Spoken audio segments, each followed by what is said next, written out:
Hello friends, welcome to commerce.com channel. How are you all? Hope you are all doing good. So friends, let's start. In this lecture, we are going to discuss about PPC curve. Friends, हमने इससे previous lecture में पढ़ा था कि economy होती क्या है, economy की प्रॉब्लम किस वजह से अराइज होती है, सेंट्रल प्रॉब्लम कौन इकोनॉमी की कौन सी होती है, जैसे कि what to produce, how to produce, whom to produce. Okay friends, हम इसे अपने प्रीवियस लेक्चर में पढ़ चुके हैं. अब हम उसी को कंटिन्यू करते हुए इस चैप्टर में पढ़ते हैं पीपीसी कर्व होता क्या है.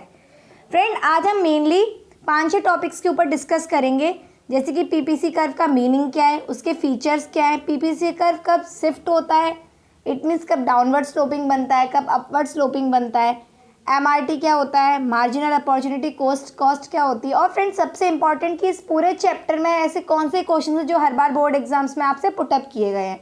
So friends, let's start. Here is the meaning of PPC curve. It is a curve which shows all possible combination of two set of goods that an economy can produce with available resources and given technology, assuming that all resources are fully and efficiently utilized.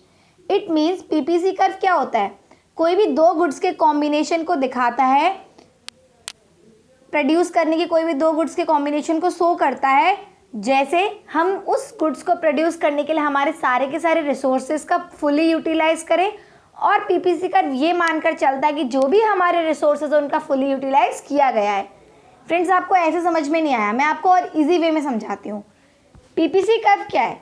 PPC normal friends curve means होता है एक diagram जो show कर रहा है आपको क्या, कि हम कोई भी दो गुड्स का प्रोडक्शन कैसे कर रहे हैं और उन गुड्स को प्रोड्यूस करने के लिए हम सारे के सारे रिसोर्सेज का फुली यूटिलाइज कर रहे हैं और फुली टेक्निक्स का यूज़ करके कर रहे हैं. ऐसे प्रोडक्शन को जो शो करता है जो कर्व, उसे हम क्या बोलते हैं? PPC curve. आई होप आपको यहाँ तक समझ में आ गया हो. नेक्स्ट, पीपीसी कर्व के फीचर्स क्या होते हैं? It slopes downward from left to right because if production of one commodity is to be increase then production of other commodity has to be sacrificed as there is scarcity of resources. Friend, जो PPC curve होता है वो downward कब slope होता है? Left to right चलता है और डाउनवर्ड स्लोप होता है. ऐसा क्यों? क्योंकि फ्रेंड्स, आप खुद ही सोचिए, अगर हम एक कमोडिटी के प्रोडक्शन को इंक्रीज करेंगे तो हमें अपने आप दूसरी कमोडिटी के प्रोडक्शन को क्या करना पड़ेगा? डिक्रीज करना पड़ेगा. क्योंकि हम एक चीज़ की क्वांटिटी को बढ़ाने के लिए हमें दूसरी चीज़ को सेक्रीफाइस करना पड़ता है. तो ऐसी कंडीशन में हमारा पीपीसी कर्व क्या होता है? लेफ्ट से लेकर राइट की तरफ शिफ्ट होता है और डाउनवर्ड स्लोप होता है. PPC is concave to the origin because of increasing of marginal opportunity cost. PPC क्या होता है? कॉन्केव शेप में बनता है. क्यों? क्योंकि जो MOC होती है वो हमारी क्या होती है? इंक्रीज होती है. जैसे कि फ्रेंड्स यहाँ डायग्राम में आपको शो हुआ है, ये सपोज गुड एक्स और ये क्या है? Good Y. एक्स में आप कुछ भी मान लीजिए राइस, वाई में आप वीट कुछ भी मान लीजिए. अब फ्रेंड्स, हम एक गुड्स को प्रोड्यूस करने जब नीचे इंक्रीज हो रही है MOC, तो हमारा PPF मीन्स PPC कर्व हमारा कैसा बन रहा है? कॉन्केव शेप में. और स्ट्रेट लाइन कब बनता है? जब हमारी MOC कांस्टेंट होती है. It means marginal opportunity cost में कोई भी चेंज नहीं होता है. और जब हमारी MOC डिक्रीज होती है फ्रेंड्स, तो हमारा PPF कैसा बनता है? कॉन्वेक्स शेप में. कॉन्वेक्स मतलब अंदर की तरफ मुड़ा हुआ, अंदर की तरफ, और कॉन्केव मतलब बाहर की तरफ. सो फ्रेंड्स, अब हम इसको और कंडीशन को पढ़ते हैं, कौन सी कंडीशन में हमारा जो PPC कर्व है वो शिफ्ट होता है. The production possibility curve will shift under following two conditions. Number 1 is change in resources, और number 2 is change in technology of production for both the goods. It means friends, obvious सी बात है, जब resources हमारे क्या हो, या तो कम हो जाए तो हमारा कर्व शिफ्ट होगा, या फिर हमारे सोर्सेज ज़्यादा हो जाए तब शिफ्ट होता है, या फिर हमारी टेक्नोलॉजी चेंज हो है. पहले मैं पहले मैं लेबर इंटेंसिव टेक्निक यूज़ कर रही थी, लेबर का यूज़ कर रही थी. वहीं पे अगर मैंने मशीन यूज़ करने लगी तो मेरा प्रोडक्शन क्या हुआ? बढ़ गया. और बढ़ने से मेरा कर्व किस साइड शिफ्ट हुआ? किस साइड शिफ्ट हुआ? राइटवर्ड. और अगर मेरा प्रोडक्शन कम हुआ तो किस साइड शिफ्ट होगा? लेफ्टवर्ड. किस साइड शिफ्ट होगा फ्रेंड्स? लेफ्टवर्ड. ये राइटवर्ड हुआ. जब क्या हुआ? हमारा प्रोडक्शन क्या हुआ फ्रेंड्स? इंक्रीज हुआ. और लेफ्टवर्ड कब होगा? जब प्रोडक्शन डिक्रीज होगा, due to what? Change in resources and change in technology. Okay, next, अब इसमें आप अपनी लैंग्वेज में एग्जाम में पूछ लिया जाता है कई बार आपसे कि हमारा पीपीसी कर्व राइटवर्ड कब शिफ्ट होता है, तो आप वहाँ पर ये लिख के आ सकते हैं, it shows increase in resources और इम्प्रूवमेंट इन टेक्नोलॉजी।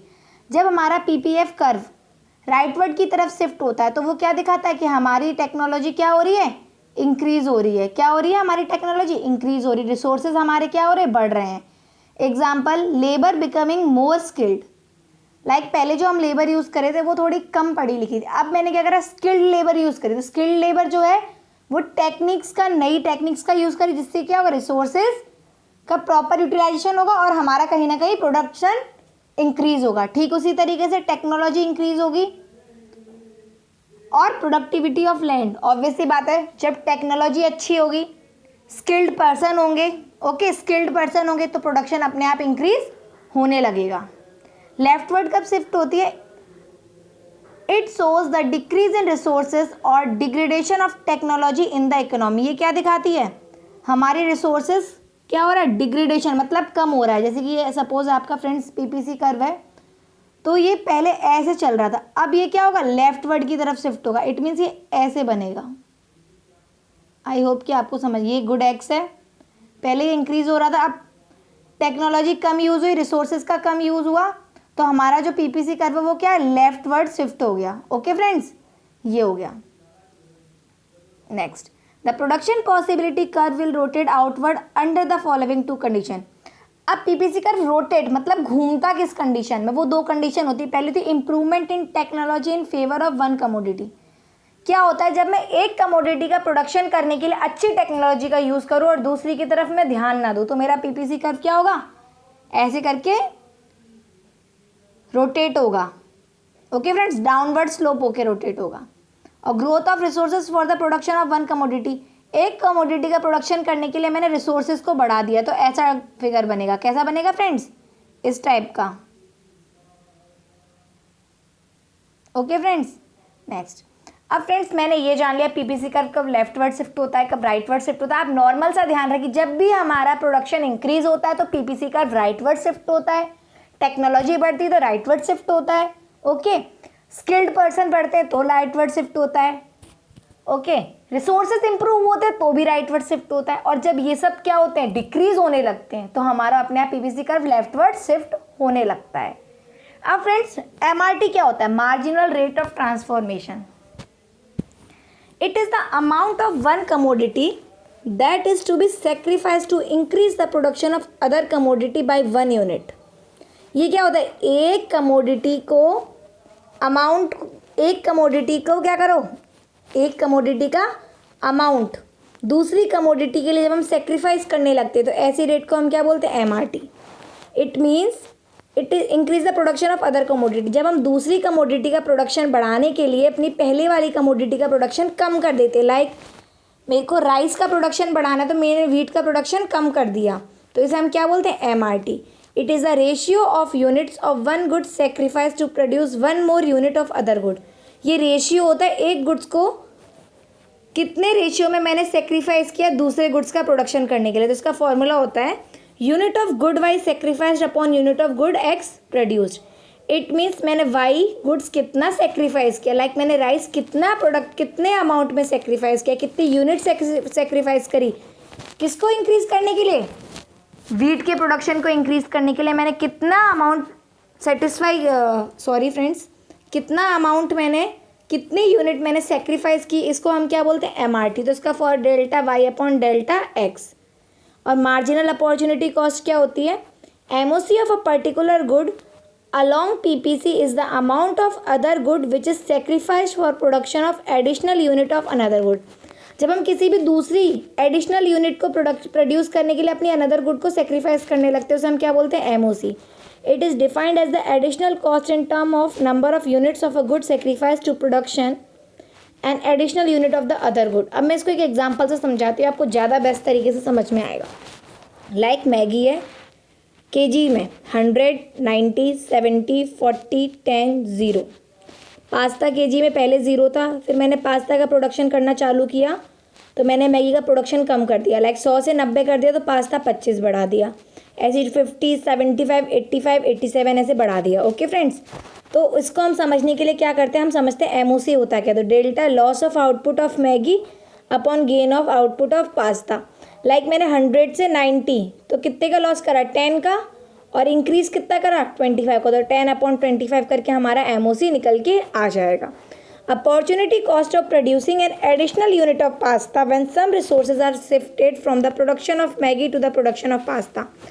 ऑब्वियसली जब मैं मैगी के प्रोडक्शन को कम करने लगी, क्यों, पास्ता के प्रोडक्शन को बढ़ाने के लिए। ओके फ्रेंड, अब आप खुद दिमाग लगाइए, अगर मैगी का प्रोडक्शन कम किया, पास्ता का प्रोडक्शन बढ़ाया, तो पीपीसी कर्व कैसा बनेगा बताइए। मैगी के लिए कैसा बनेगा, लेफ्टवर्ड शिफ्ट होगा, और पास्ता के लिए राइटवर्ड शिफ्ट होगा। अब मैं इसको समझाती हूँ आपको। पहले हम एमओसी निकालते हैं, कैसे निकलती है। ओके, मैगी की प्रोडक्शन फर्स्ट ईयर में 100 थी और पास्ता 0 था, तो एमओसी मेरी 0 आई। 90 से 25 हुआ, तो change in production of Maggi 100 - 90 that is 10, और 0 - 25, तो 0.4 आगे डिवाइड करके ऐसे ही 90 - 70 50, और 90 - 70 20, और 25 - 50 25, तो 20/25 0.8। ऐसी फ्रेंड्स थर्ड ईयर की 1.2, फोर्थ ईयर की 3 और फिफ्थ ईयर की 5 आ गई। ये हमारी एमओसी है। तो इसका ग्राफ हमारा कैसा बनेगा आप खुद देख लीजिए। एक तरफ मैंने फ्रेंड्स क्या बनाया, एक तरफ मैंने मैगी बनाई, ये देखिए ये क्या है, मैगी का प्रोडक्शन है, और ये क्या है, मेरे पास्ता का है। ओके, तो 0 से 10 20 30 40 50 60 70 80 90 100 हो गया, और यहाँ पे ऐसे 10 20 30 40 ये मैंने पास्ता की केजी की यूनिट लिख दी या मैगी की। अब आप देखिए फर्स्ट ईयर में 0 था प्रोडक्शन, 100 था मैगी का प्रोडक्शन, और पास्ता का 0 था। सेकेंड ईयर में 90 था मैगी का और पास्ता का 25 हुआ। ऐसी थर्ड ईयर में 70 50, तो मेरा पीपीसी कर्व कैसा बन गया फ्रेंड्स, डाउनवर्ड स्लोपिंग। कैसा बन गया, पहली बात तो आप ये समझ लीजिए, डाउनवर्ड स्लोपिंग बना, क्योंकि एक प्रोडक्शन को बढ़ाने के लिए दूसरे प्रोडक्शन का मैंने क्या करा, सेक्रीफाइस करा।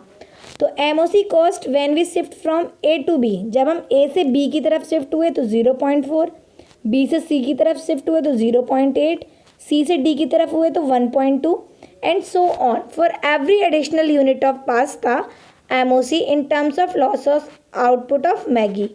इट मीन्स हमें एक प्रोडक्शन को क्या करने के लिए फ्रेंड्स बताइए, एक प्रोडक्शन को, एक कमोडिटी को इंक्रीज करने के लिए दूसरी कमोडिटी का जो हमने सेक्रीफाइस करा उसी को हम क्या बोलते हैं, एमओसी। आई होप फ्रेंड्स आप सबको ये समझ में आया हो। अब हम बात कर लेते कि इम्पोर्टेंट क्वेश्चन क्या है इसके। तो इम्पोर्टेंट क्वेश्चन के लिए मैं आपको कुछ बताती हूँ। पहला है हमारा central problem. Okay, central problem of economy. First question क्या है, सेंट्रल प्रॉब्लम। ये आपके एग्जाम में डेफिनेटली 3 मार्क्स का आएगा। ओके, सेकंड आपसे पीपीसी कर्व शिफ्ट वाला पूछा जाएगा। थर्ड वन इज आपसे पूछा जाएगा कि आप बताइए कि इकोनॉमी कितने टाइप की होती है, प्लांट इकोनॉमी क्या होती है, मिक्स्ड इकोनॉमी क्या। मेनली फ्रेंड्स आपसे ये 3 ही क्वेश्चन पूछे जाते हैं। और एमओसी कई बार बोला जाए डिफाइन एमओसी विद डायग्राम, तो आप एमओसी और जो मैंने अभी आपको ये डायग्राम समझाया है ये पूरा इलस्ट्रेशन के साथ आप ये करके आइए। फ्रेंड्स डेफिनेटली इन 3-4 क्वेश्चंस के अलावा इस चैप्टर में से कुछ क्वेश्चंस नहीं आते हैं। आप इन्हीं 4 क्वेश्चंस को अच्छे से प्रिपेयर करिए तो आपका पूरा का पूरा चैप्टर कवर हो जाएगा। Okay friends, thank you and have a nice day.